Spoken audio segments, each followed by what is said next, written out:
और मेरे जूनियर्स कैसे हो सारे। उम्मीद करती हूँ कि आप सभी अच्छे होंगे और आपकी फैमिलीज भी सेफ होंगी।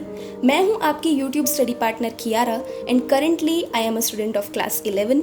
तो आज हम पढ़ने वाले हैं एक बहुत ही important poem fire and ice, जिसे लिखा है रिनोन्ड पोएट रॉबर्ट फ्रॉस्ट ने। तो कुछ ही दिनों पहले मैंने डस्ट ऑफ स्नो की भी एक्सप्लेनेशन अपलोड की थी।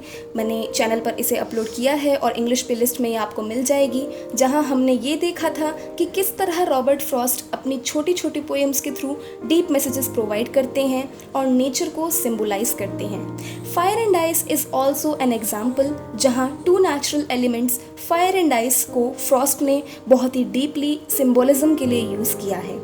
एग्ज़ाम पॉइंट ऑफ व्यू से ये पोएम समझना आपके लिए बहुत बहुत बहुत ज़रूरी है। In this video I am going to provide you the simplest and easiest explanation of this poem in the shortest way possible, ताकि आपको ये पोएम समझने में ज़्यादा टाइम न लगे और आप इसको डीपली अंडरस्टैंड भी कर सको। So before starting to understand this poem word by word and line by line, I would like to tell you something about this poem, जिससे कि आपको आगे समझने में आसानी हो। नाउ साइंटिफिकली आपने एक थ्योरी के बारे में कहीं सुना तो ज़रूर होगा, the theory about the end of this world, कि ये दुनिया कैसे ख़त्म होगी और इसका विनाश कैसे होगा। तो साइंटिस्ट्स ने ये प्रेडिक्ट किया है, ये अंदाज़ा लगाया है कि या तो हम excessive heat that is global warming के कारण ख़त्म हो जाएंगे, या फिर ओवर द सेंचुरीज धीरे धीरे आइस एज शुरू हो जाएगा, जिसके कारण the world would freeze and end. तो इस तरह से fire and ice are the two elements जो कि फ्यूचर में पॉसिबली वर्ल्ड को डिस्ट्रॉय कर सकते हैं। However, as we know, Robert Frost sci-fi genre के पोएट तो नहीं हैं। He has hidden a very deep message for the humanity in this poem through the symbolization of two natural elements, fire and ice.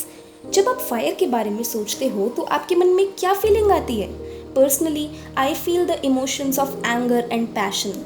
इसी तरह आप बर्फ को किस फीलिंग के साथ जोड़ सकते हो? ज़रा सोच के तो देखो। अगर मैं अपनी बात बताऊं तो मुझे तो कोल्ड इमोशंस फील होते हैं, जैसे कि हेट्रेड एंड हार्शनेस। इसी तरह इस पोएम में फायर एंड आइस के टू मीनिंग्स हैं, लिटरल दैट इज़ उनके अपने सेंस में, और सिम्बोलिक यानी कुछ फीलिंग्स को सिम्बोलाइज करते हुए। रॉबर्ट फ्रॉस्ट ने फायर का यूज़ किया है फायरी और वायलेंट इमोशंस के लिए, जैसे कि anger, cruelty, grid and violence. On the other hand, ice has been used to represent the cold feelings such as hatred, jealousy, selfishness and insensitivity. ये दोनों ही तरह के इमोशंस उतने ही डिस्ट्रक्टिव हैं जितने कि the literal forces of nature, fire and ice. ये feelings भी दुनिया को तबाह कर सकती हैं और हमारे अंदर की इंसानियत को मार सकती हैं। नाउ आई होप कि आपको इतना तो समझ आ ही गया होगा, right? Now let us start decoding the deep hidden message of this poem and start explaining it word by word. Some say the world will end in fire, some say in ice. यानी कि कुछ लोग ये मानते हैं कि ये दुनिया इंटेंस हीट के कारण जलकर ख़त्म हो जाएगी। On the other hand some people believe कि सन अपनी गर्मी खो देगा, जिसके कारण आइस एज आने की भी पॉसिबिलिटी है। दोनों ही तरह से ये दुनिया ख़त्म हो जाएगी।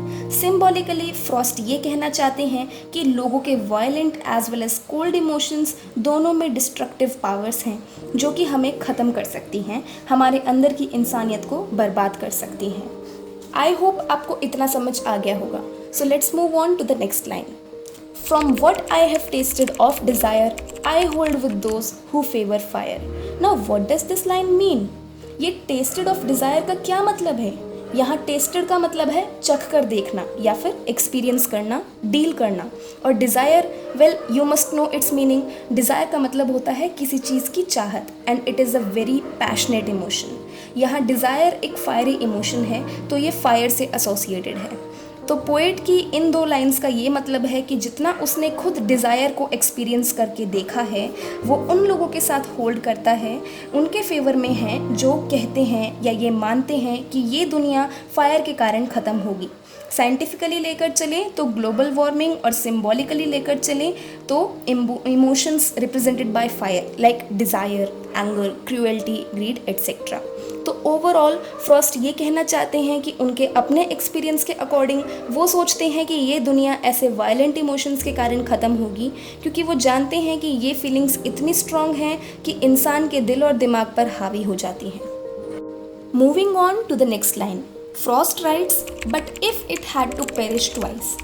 Perish means खत्म होना, एंड हो जाना, और यहाँ इट किसके लिए यूज़ हुआ है? वर्ल्ड के लिए। तो फ्रॉस्ट कहते हैं कि वैसे तो पॉसिबिलिटी यही है कि दुनिया फायरी इमोशंस या साइंटिफिकली स्पीकिंग ग्लोबल वार्मिंग के कारण एंड होगी, पर अगर दुनिया दोबारा ख़त्म होगी, मानो अगर फायर से किसी तरह बच गई या फिर दूसरे तरीके से इसे ख़त्म होना हो, तो I think I know enough of hate, यानी मैंने इस दुनिया में इतनी तो नफ़रत देख ही ली है to know that for destruction ice is also great and would suffice. Suffice का मीनिंग होता है एडिक्वेट होना, इनफ होना।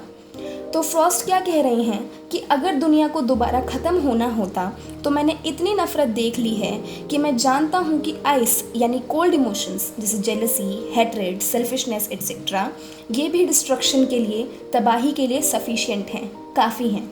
साइंटिफिकली इसका ये भी मीनिंग हो सकता है कि शायद दुनिया का अंत आइस एज से ही होगा। दोनों ही पॉसिबिलिटी रूल कर सकती हैं। So now we all know कि रॉबर्ट फ्रॉस्ट अपनी पोएम्स में नेचुरल एलिमेंट्स को यूज़ करके बहुत ही डीप मैसेजेस कन्वे करते हैं। तो क्या आपको पता चला कि वो इस पोएम में फायर एंड आइस के थ्रू हम सबको क्या बताना चाहते हैं? Well, he wants to convey the warning कि ह्यूमन इमोशंस अगर अनकंट्रोल्ड रहें तो हम सभी को डिस्ट्रॉय कर सकते हैं। आप खुद ये चीज़ अपने आसपास देखते होगे ना, आपसी दुश्मनी के कारण इंडिया पाकिस्तान के रिलेशंस, रिवेंज की फीलिंग के कारण धोखाधड़ी या मर्डर्स, लड़ाई झगड़े और वॉर्स। इसलिए ये पोएम हमें सिखाती है कि हमें अपने इमोशंस को अपने ऊपर हावी नहीं होने देना चाहिए और उन्हें कंट्रोल में रखना चाहिए, ताकि ये दुनिया और खुद हम भी सलामत रह सकें। तो यहाँ हमारी पोएम ख़त्म होती है। आई होप कि आपको अब ये पोएम समझ आ गई होगी, क्योंकि as a 10th grader myself last year मुझे भी इसमें काफ़ी दिक्कत आई थी। However, I tried my best to explain it as easily and simply as I could. अब मुझे सच्ची नहीं पता कि आप में से कितने लोग क्रिएटर्स हैं खुद या नहीं हैं, बट अगर आप एक क्रिएटर हो तो शायद आप ये समझ सकते हो कि ऐसी वीडियोस बनाने में कितनी मेहनत लग जाती है। बीइंग इन 11th ग्रेडर मुझे कई बार अपने दिन में से कितने घंटे निकाल कर ये वीडियोस बनाने पड़ जाती हैं, but still I love making videos because you all are my juniors, my family.